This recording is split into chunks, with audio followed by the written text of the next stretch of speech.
നേർവീതി പ്രഭാഷണ പരമ്പരയിലേക്ക് ഏവർക്കും സ്വാഗതം. സുവിശേഷകൻ കുഞ്ഞുമോൻ തോട്ടപ്പള്ളി ഇപ്പോൾ നിങ്ങളുമായി ദൈവവചനം പങ്കുവയ്ക്കുന്നു. ശ്രദ്ധിച്ചാലും.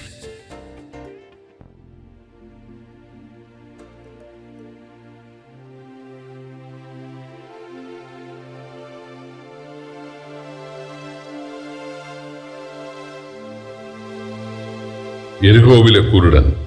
ദൈവനാമത്തിന് മഹത്വം ഉണ്ടാകട്ടെ. ലൂക്കോസിന് സുവിശേഷം 18-ാം അധ്യായത്തിൻ്റെ 35 മുതൽ 43 വരെ അവസാനം വരെ ഞാൻ വായിക്കുന്നത് ശ്രദ്ധിച്ചാലും. അവൻ യെരിഹോവിൽ അടുത്തപ്പോൾ ഒരു കുരുടൻ ഇരന്നുകൊണ്ട് വഴിയരികെ ഇരുന്നിരുന്നു. പുരുഷാരം കടന്നു പോകുന്നത് കേട്ടു. ഇതെന്ത് എന്നവൻ ചോദിച്ചു. നസറേയനായ യേശു കടന്നു പോകുന്നു എന്ന് അവർ അവനോട് അറിയിച്ചു. അപ്പോൾ അവൻ, യേശുവേ, ദാവീദ് പുത്ര, എന്നോട് കരുണയുണ്ടാകണമേ എന്ന് നിലവിളിച്ചു. മുന്നടക്കുന്നവർ അവനെ മിണ്ടാതിരിപ്പാൻ ശാസിച്ചു. അവനോ, ദാവീദ് പുത്ര, എന്നോട് കരുണ തോന്നണമേ എന്ന് ഏറ്റവും അധികം നിലവിളിച്ചു. യേശു നിന്നു അവനെ തൻ്റെ അടുക്കൽ കൊണ്ടുവരുവാൻ കൽപ്പിച്ചു. അവർ അടുക്കൽ വന്നപ്പോൾ അവൻ, നിനക്ക് എന്ത് ഞാൻ ചെയ്യണം എന്ന് ചോദിച്ചു. കർത്താവേ, എനിക്ക് കാഴ്ച കിട്ടണം എന്നവൻ പറഞ്ഞു. യേശു അവനോട്, കാഴ്ച പ്രാപിക്ക, നിന്റെ വിശ്വാസം നിന്നെ രക്ഷിച്ചിരിക്കുന്നു എന്ന് പറഞ്ഞു. ക്ഷണത്തിൽ അവൻ കാഴ്ച പ്രാപിച്ച ദൈവത്തെ മഹത്വപ്പെടുത്തി കൊണ്ട് അവനെ അനുഗമിച്ചു. ജനമെല്ലാം കണ്ടിട്ട് ദൈവത്തിന് ഒഴിച്ചു കൊടുത്തു. യെരുശലേമിന് അടുത്തുള്ള ഒരു സ്ഥലമാണ് യെരിഹോ. നമുക്കറിയാം, ഇസ്രായേൽ മക്കള് മരുഭൂമിയിൽ, അതായത് മിസ്രൈമിൽ നിന്ന് വന്ന് മരുഭൂമിയിൽ 40 ദിവസം കഴിഞ്ഞ ശേഷം അവർ യോർദാൻ കടന്ന് ആദ്യം എത്തിയത് യെരിഹോവിലാണ്. ആ സ്ഥലമാണ് നമ്മുടെ കർത്താവ് എത്തിയിട്ടുള്ള സ്ഥലം. യെരിഹോവിന് വേറൊരു പേരുണ്ട്, ഈന്തപ്പട്ടണം എന്ന്. ഒരുപാട് ഈന്തപ്പനകളുള്ള ഒരു സ്ഥലമായിരുന്നു. പക്ഷെ അവിടെ ഒരു മനുഷ്യൻ, ഒരു കുരുടൻ ഭിക്ഷ അയച്ചുകൊണ്ടിരിക്കുകയാണ്. ആളുകളായിട്ട് അവനവിടെ ഇരുന്ന് ഭിക്ഷ യാചിക്കുകയായിരിക്കാം. കാരണം കുരുടനായതുകൊണ്ട് ഇങ്ങനെ നടന്ന് വീടാന്തരം കയറാനൊന്നും സാധിക്കുകയില്ലല്ലോ. അതുകൊണ്ട് അവന് ഒരു സ്ഥലത്ത് സ്ഥിരമായിട്ട് വന്ന് ആരെയും കൊണ്ടുവന്നിരുത്തുന്നതായിരിക്കാം. അപ്പോൾ ഒരാരവം, ആരൊക്കെയോ ഇങ്ങനെ നടന്നു പോകുന്ന, സംസാരിക്കുന്ന ഒരാരവം കേട്ടിട്ട് അവന് ചോദിച്ചു, ആരാ പോകുന്നത്, ഇതാരാണ്, ഇതെന്താണ് ഈ കൂട്ടമെന്ന് ചോദിച്ചു. പറഞ്ഞു, നസറേയനായ യേശു കടന്നു പോകുന്നു. അപ്പം നസറേയനായ യേശുവേ എന്നല്ല ഇവൻ പറയുന്നത്, ദാവീദ് പുത്ര.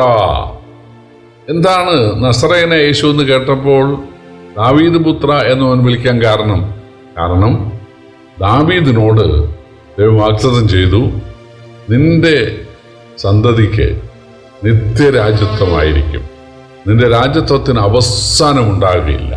അതെന്താ അങ്ങനെ പറഞ്ഞത്?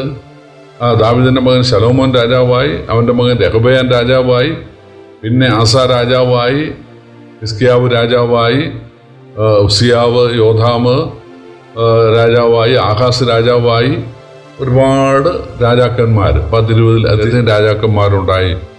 പിന്നീട് അവർ അടിമകളായിട്ട് പോകേണ്ടി വന്നില്ലേ?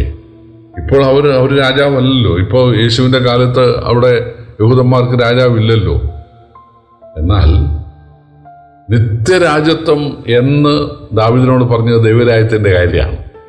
എന്ന് പറഞ്ഞാൽ നിന്റെ സന്തതി പരമ്പരയിലെ ഒരാൾ നിത്യരാജാവാകും, അതായത് ദൈവരാജ്യം. അത് യേശുവിൻ്റെ കാര്യമാണ്. ഇതേ കാര്യം അബ്രഹാമിനോടും ദൈവം പറഞ്ഞിട്ടുണ്ട്. നിന്റെ സന്തതി മൂലം ലോകത്തെ അനുഗ്രഹിക്കും. സന്തതികൾ എന്ന അനേകരെ കുറിച്ചല്ല നിന്റെ സന്തതി. അത് അബ്രഹാമിൻ്റെ മകനായ ഇസ്ഹാക്കിൻ്റെ കാര്യമല്ല, പിന്നെ അബ്രഹാമിൻ്റെ വംശത്തിൽ ജനിക്കുന്ന യേശുവിൻ്റെ കാര്യമാണ്. നിന്റെ സന്തതി മൂലം ഞാൻ ലോകത്തെ അനുഗ്രഹിക്കും എന്ന് പറഞ്ഞാൽ നിന്റെ തലമുറയിൽ ഒരാള് ലോകത്തെ ഭരിക്കാൻ ഇടയായിത്തീരും. അത് യേശുവിൻ്റെ കാര്യമാണ്.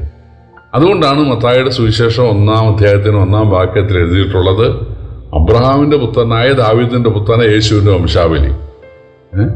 അബ്രഹാമിൻ്റെ പുത്രൻ ഇസ്ഹാക്കല്ലേ? ദാവീദിൻ്റെ പുത്രൻ ശലോമോനല്ലേ? പിന്നെന്താ അങ്ങനെ എഴുതിയത്? അബ്രഹാമിനോട് വാഗ്ദത്തം ചെയ്ത ആ രാജാവ്, ദാവീദിനോട് വാഗ്ദത്തം ചെയ്ത ആ രാജാവ് ഇതാണ്. അപ്പോൾ ദാവീദിൻ്റെ വംശത്തിൽ ദൈവം മനുഷ്യാവതാരം ചെയ്യുന്ന സമയത്ത്, അതായത് കുരുടന് കാഴ്ച ഉണ്ടാകും, ചെകിടന് കേൾവി ഉണ്ടാകും, മുടന്തൻ നടക്കാനിടയായിത്തീരും, ഊമൻ്റെ നാവ് സംസാരിക്കാനിടയാകും എന്നൊക്കെ ബൈബിളിൽ യശയ്യാപ്രവചനം 11-ാം അധ്യായത്തിൽ, അതുപോലെ 32-ാം അധ്യായത്തിൽ, 35-ാം അധ്യായത്തിൽ ഒക്കെ എഴുതിയിട്ടുണ്ട്. ഇതാ നിന്റെ രാജാവ്, ഇതാ നിന്റെ ദൈവം, അവൻ വരുമ്പോൾ കുരുടൻ്റെ കണ്ണു തുറക്കും, ചെകിടൻ്റെ കാത് തുറക്കും, ഊമൻ്റെ നാവ് സംസാരിക്കും, മുടന്തൻ മാനിനെ പോലെ തുള്ളിച്ചാടും എന്നൊക്കെ പഴയ നിയമത്തിൽ എഴുതിയിട്ടുണ്ട്. അപ്പോൾ യേശു പല കുരുടന്മാർക്കും കാഴ്ച നൽകിയ കാര്യം ഈ മനുഷ്യൻ കേട്ടിട്ടുണ്ട്. എരികോവിലെ ഈ മനുഷ്യൻ, ഈ ഭിക്ഷക്കാരൻ, അവൻ ഉറപ്പായി ഇത് വേറെ ആരുമല്ല, ദാവീദിനോട് വാഗ്ദത്തം ചെയ്ത ആ മശിഹയാണ്, അല്ലെങ്കിൽ ദൈവത്തിൻ്റെ മനുഷ്യാവതാരമാണ്, ദൈവപുത്രനാണ്.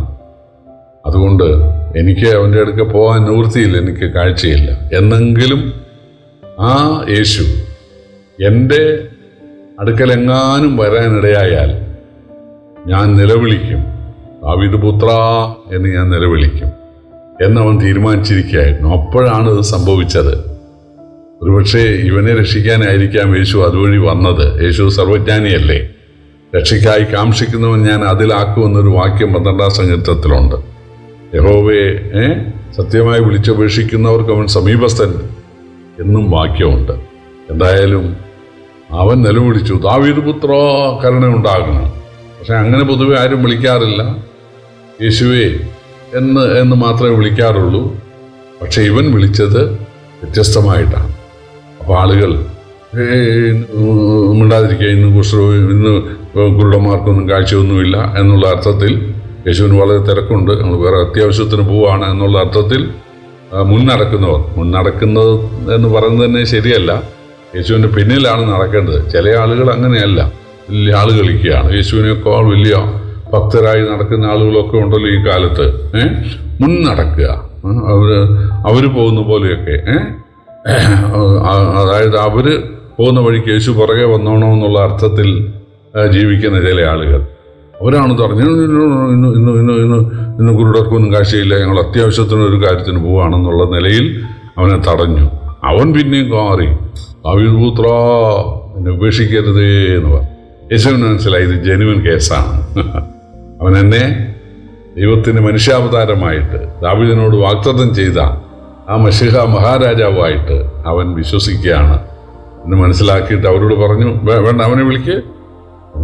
അവനെ അവർ പിടിച്ച് യേശുവിൻ്റെ അടുത്ത് കൊണ്ടുവന്നു. യേശു ഞാൻ എന്താ ചെയ്യേണ്ടത്? കർത്താവെന്ന് പറഞ്ഞാൽ യഹോവയെന്നാണ്. കർത്താവേ, എനിക്ക് കാഴ്ച കിട്ടണം, കാഴ്ച പ്രാപിക്കുക, നിന്റെ വിശ്വാസം നിന്ന് രക്ഷിച്ചിരിക്കണം. യേശു ദൈവമാണെന്നുള്ള ആ വിശ്വാസം, അതാണ് അവന് കാഴ്ച ലഭിക്കാനിടയായത്. അവൻ വളരെ സന്തോഷിക്കാൻ, തുള്ളാൻ, ചാടാൻ. അന്നാണ് അവൻ മനുഷ്യരെ കാണുന്നത്, അന്നാണ് അവൻ മരങ്ങളെ കാണുന്നത്, അന്നാണ് അവൻ എല്ലാം കാണുന്നത്. അവൻ സന്തോഷം കൊണ്ട് തുള്ളിച്ചാടി. ഇത് കണ്ട ആളുകൾ ദൈവത്തിന് മഹത്വം കൊടുത്തു. പ്രിയപ്പെട്ടവരെ, ഏതെളിയവനെയും ഏത് ഭിക്ഷക്കാരനെയും ആദരിക്കുന്ന വിശ്വാസമുണ്ടോ? തീർച്ചയായിട്ടും അവരെ അനുഗ്രഹിക്കുന്ന ഒരു കർത്താവാണ് നമ്മുടെ കർത്താവ്. അതുകൊണ്ട് അവനെ ആശ്രയിക്കാൻ, വിശ്വസിക്കാൻ, യാചിക്കാൻ ദൈവം നമ്മെ സഹായിക്കട്ടെ. കർത്താവിൻ്റെ വലിയൊരു നാമം വാഴ്ത്തപ്പെടുമാറാകട്ടെ.